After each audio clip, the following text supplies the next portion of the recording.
A primeira hora da mañá, cando vemos que Débora non está, meu pai fala coa prima Nuria e lle pide que chame precisamente a súa parella.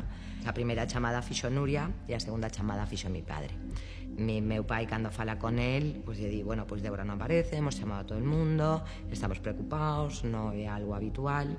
A que él responde que automáticamente que non se preocupe, que va a mandar ao seu pai a ver o seu apartamento, porque el tiña 2 vivendas, a ver se Débora podía estar allí. Entonces, a declaración de su padre que efectivamente vai e revisa hasta debaixo das camas na súa casa. Además, que sentido tiña que estuviese na súa casa sin él? Proponemos hacer una pancarta gigante para poner en el estadio de Balaídos. Entonces, Débora ha estudiado en una escuela de arte, entonces desde el miércoles, creo recordar que es hasta el viernes, estamos en la escuela de la niña haciendo esa pancarta. Aproximadamente el viernes a última hora aparece su expareja y dice que la coloca a él en el estadio. A lo cual todos decimos que ok, que nos parece correcto, porque él alquilaba su chalet que tenía en Canido, se lo alquilaba a Giovanella, que era un jugador del Celta en ese momento. Entonces él decía que tenía acceso de primera mano para colocar la pancarta. Empieza el partido y no sale la pancarta. Veo la pancarta en una esquina del estadio, tirada, mal colocada y arrugada, en una esquina de un córner. Entonces yo me cogí a 3 colegas de venir conmigo. Entramos por la puerta de bomberos de Balaídos como si fuera nuestra. O sea, yo dije, soy el hermano de la niña desaparecida. Nos dejaron entrar, todo tipo de facilidades. Colocamos la pancarta durante el descanso. Lo que no vi es mucho interés por colocar esa pancarta. Porque si yo, sin conocer a Giovanella y sin nada, llego allí, me dejan entrar por la puerta de bomberos, colocarla en medio del campo y no hay ningún problema. Sin embargo, la persona que se presentó voluntaria para hacerlo, ni la coloca, y esa pancarta además no se devuelve y no se recoge. El a noite, o día 30, precisamente chama ao meu cuñado para preguntarlle por Débora, cousa para nada habitual, porque non tiña unha relación de confianza como para elo. O que máis nos sorprende a todos é que se el xa rompeu esa barrera de comunicación e xa hablou con ela pola mañana, como é posible que non a volva a chamar? Cando a ti probablemente se te falta a túa muller, tú vas a chamar o teléfono a túa muller por lo menos para intentar saber onde está. A mí o que me chama a atención é que non hai ni unha sola chamada despois desa chamada ás 2 da tarde, nunca máis, pero chama meu cuñado preguntando por ela. El siguiente trance que pasa es el martes, cuando llego a casa de mis padres a comer, me encuentro a su expareja, de rodillas, delante de mi madre en su regazo, gritando y llorando a moco tendido, diciendo yo la quería, yo la quería, yo la quería. Yo con el cabreo que tenía ya por lo de la pancarta, por los indicios que tenía, yo me voy a por él. Me voy a por él porque digo, este tío está confesando. Entonces en el momento que me voy a por él, yo noto que me agarran familiares míos y me meten en otra habitación. Y yo, sin perder la compostura, les trataba de explicarles, les decía, pero ¿no os dais cuenta que está confesando?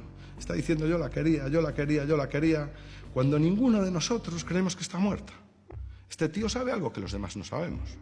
Y mis padres se enfadan conmigo, me dicen, tú estás medio loco, ¿cómo has hecho esto, tal, el pobrecito? Y yo ni pobrecito ni leches, o sea, yo lo tengo más claro que el agua. Entonces me dijeron, mira, estás perdiendo los nervios, vete a tu casa y tranquilízate, porque creemos que estás perdiendo la cabeza. 18 años después estamos aquí, y parece que hemos perdido la cabeza los abogados, los letrados, yo, mi hermana, toda la gente que ha tenido acceso al sumario, estamos todos locos. Hasta 5 grupos de investigación da UDEF teñen traballado xa neste caso, verdad? Pero o certo é que a investigación policial, a parte máis importante, a parte máis completa da investigación policial ata o momento faise no 2009 e no 2010, xa habían pasado 7-8 anos. Ese é o atestado que se coñece como Operación Arcano. Nesa investigación desarrollanse 4 hipótesis do que lle pudo pasar a Débora na curva do Matadoiro, que é onde se tiña a última pista dela. Son hipótesis A, B, C e D. Nesa sucesión de hipótesis que se van desarrollando, os investigadores se quedan coa hipótesis D, que é que Débora se encontra con alguén coñecido.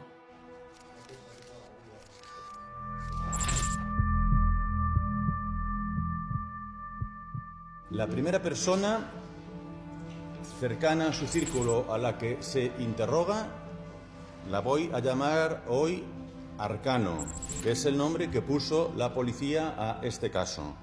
Arcano es interrogado el día 9 de mayo, para unos era su novio y para otros su exnovio.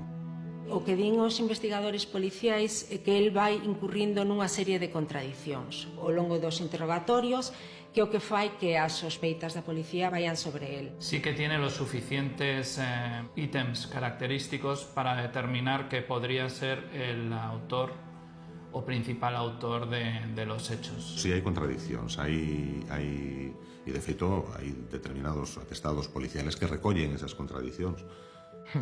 Innumerables contradiccións.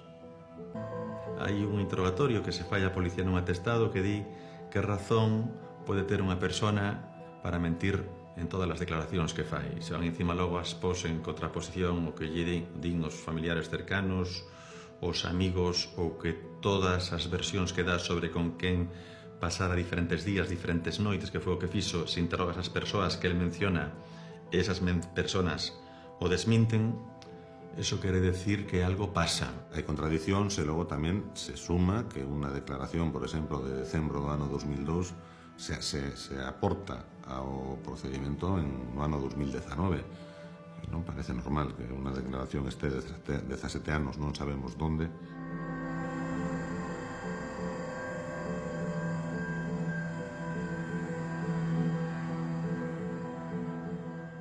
El mayor error que hemos cometido en nuestra vida, haber confiado en ellos y no haber puesto medios desde el minuto 1, porque probablemente 18 años más tarde nos seguiríamos en esta situación.